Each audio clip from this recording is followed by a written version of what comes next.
विश्वविद्यालय के बड़े कॉलेजों में सवार राधे हरि राजकीय स्नातकोत्तर महाविद्यालय छात्र संघ चुनाव कल होना है। ऐसे में अखिल भारतीय विद्यार्थी परिषद ने रिंकू बिष्ट पर अपना भरोसा जताया है। वो इस चुनाव को किस तरह से देख रहे हैं, जबकि अब मात्र कुछ ही घंटे रह गए हैं छात्र संघ चुनाव होने में। रिंकू, बात करें तो छात्र संघ चुनाव की कुछ ही घंटे हैं, पसीना आ रहा है, चिंता बढ़ रही है, दिल धक धक कर रहा है, क्या कहेंगे? नहीं, चिंता और दिल से तो नहीं, बट हाँ मेहनत कर रहे हैं। ये थकान की वजह से थोड़ा सा पसीना आ रहा है, भागा दौड़ लगी हुई है, क्योंकि बच्चों के लिए शुरू से ही प्रयास करने की अब तो आदत हो गई है, तो बच्चों के लिए लगे पड़े हैं। बिल्कुल छात्र संघ चुनाव में इस बार समय हमेशा की तरह कम मिल रहा है। जी जी, ऐसे में जिनके द्वार पर नहीं पहुंच पाए, जिनसे वोट नहीं मांग पाए, जी जी, उनसे क्या कहेंगे? देखिए, पहली चीज कि जितने महाविद्यालय के छात्र छात्रा हैं वो मुझे बखूबी जानते हैं, पहचानते हैं और मानते हैं, क्योंकि उनको पता है कि महाविद्यालय में मैं पिछले लगभग 4 वर्ष मेरे को महाविद्यालय में हुए।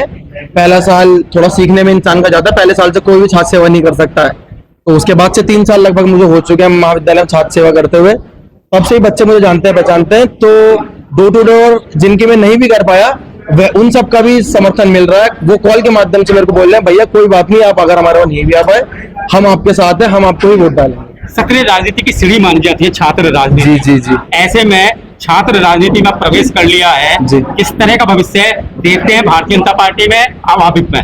देखिए, भविष्य का तो मैं नहीं सोचता, परंतु मैं एक ही चीज सोचता हूँ कि सेवा सर्वोपरि और संगठन सर्वोपरि। संगठन का आगे चलते चलते जैसा फैसला होता जाएगा, हम वैसा वैसा चलते जाएंगे। आपने भी कहा सेवा सर्वोपरि जी। अगर बात करें तो राधे हरि राजकीय स्नातकोत्तर महाविद्यालय समस्याओं का एक गढ़ है जी। अगर बात करें छात्राओं की तो उनके लिए टॉयलेट की सुविधा नहीं है।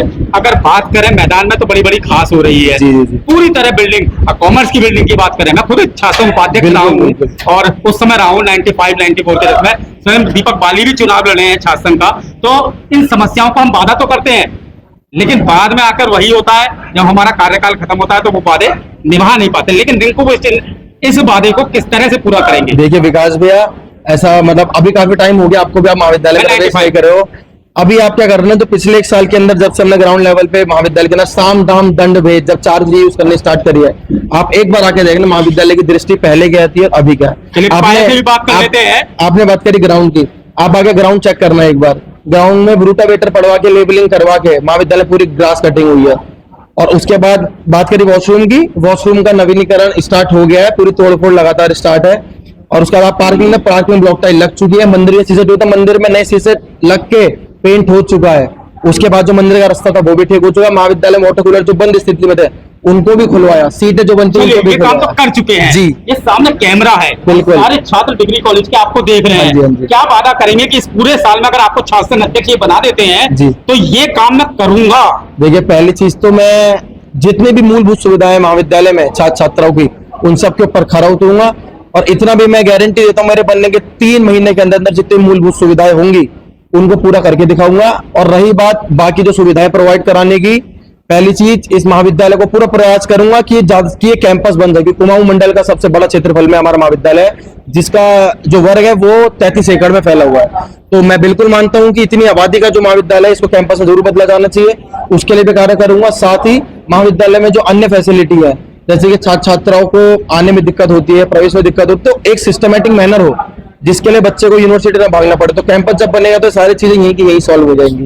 विरोध में जतिन शर्मा, कांग्रेस ने समर्थन दे दिया है, बिल्कुल पूरी तरह लगा हुए हैं कांग्रेसी।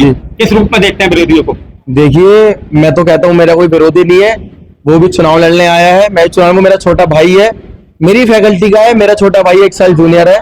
तो मैं मानता हूँ ठीक है, छात्र संघ चुनाव है, आप भी चुनाव लड़ो, हम भी चुनाव लड़ रहे हैं। वो तो जो भी बच्चे हैं, छात्र छात्रा हैं, उनका फैसला है कि कौन छात्र संघ अध्यक्ष बनेगा। रही बात कांग्रेस की, तो कांग्रेस की कहानी हम सबको पता है क्या रही है शुरू से और आज क्या स्थिति है। तो मैं तो मानता हूँ ऐसी पार्टी का तो समर्थन ही लेना चाहिए। कितने आश्वस्त हैं जीत के प्रति? बिल्कुल पूरे के पूरे। मैं तो मानता हूँ कि मेरी जीत तो पहले तय है कि ये छात्र संघ अध्यक्ष बनना ही बनना है, क्योंकि मैंने महाविद्यालय में छात्र छात्रों के बीच में काम करा है। अब जब मैं बच्चों से मिल रहा हूँ तो बच्चों से जो रेस्पॉन्स है वो इतना प्यारा रेस्पॉन्स आ रहा है कि मेरा दिल खुश हो जा रहा है। थकान का पता ही नहीं चल रहा है। पता नहीं चल रहा। विश्वविद्यालय प्रतिनिधि बनने जा रही हैं, चर्चा है कि पायल थापा जीत जाएंगी। जी जी। सर्वप्रथम मैं अपने संगठन को धन्यवाद करना चाहती हूँ कि उन्होंने मुझे इस काबिल समझा कि उन्होंने मुझे विश्वविद्यालय प्रतिनिधि के लिए चुना।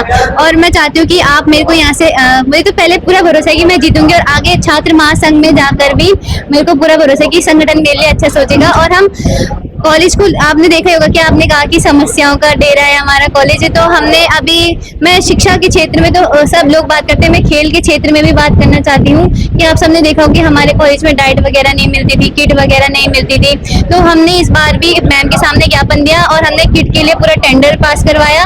और उसके बाद हमने बच्चों के लिए डाइट भी रखी है कि अब जो भी टीम गेम जाएंगे उसमें पर बच्चे को 50 रुपए डाइट मिलेगी। 7 दिन का उनका कैंप लगेगा। तो हमने इसका भी प्रयास करा और ये प्रयास हमारा सफल रहा। और जैसा कि अभी आप सभी को पता है कि हमारे जो यूनिवर्सिटी भेजे जाते हैं बच्चों को कि आप यूनिवर्सिटी जाइए, जाके अपना वहाँ पे चेक कराइए, क्योंकि बच्चों के रिजल्ट खराब हो जाते हैं, उन्हें नॉट प्रमोट के ऑप्शन दे दिए जाते हैं, उन्हें फेल कर दिया जाता है, प्रेजेंट होने के बाद उनकी एब्सेंट चढ़ा दी जाती है। तो हम चाहते हैं कि जो ये जो समस्या है ये हम अपने महाविद्यालय में रह के सॉल्व करें, ताकि बच्चों को आगे यूनिवर्सिटी में जाकर इसका सामना न करना पड़े, क्योंकि हमें ये भी नहीं पता होता है कि वहां जाके इसका समाधान होगा कि नहीं होगा।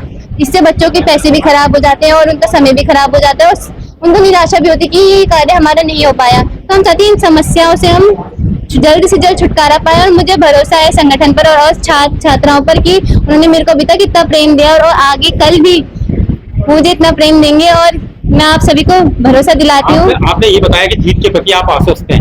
अब आपने आपको और रिंकू दो को खड़ा किया है जी। ज्यादा वोटों से कौन जीतने जा रहा है? अरे हम दोनों ने बहुत मेहनत करी, ग्राउंड लेवल पे ही हमने मेहनत करी है, तो हमें भरोसा है कि हम दोनों अच्छे मतों से विजय प्राप्त कैसे करेंगे। अपील करेंगी छात्रों से?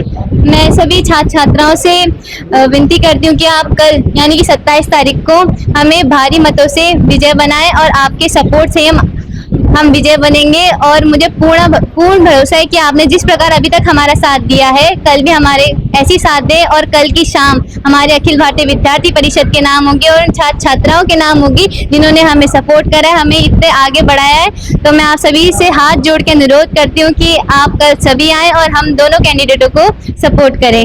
तो ये थे अभावित प्रत्याशी रिंकू बेस्ट और पायल थापा, जो कह रहे हैं कि हमारा विजन है काशीपुर महाविद्यालय को एक सुंदर महाविद्यालय बनाने का। सिटी न्यूज काशीपुर से अपने सहयोगी रिंकू दास सिंह के साथ में विकास गुप्ता।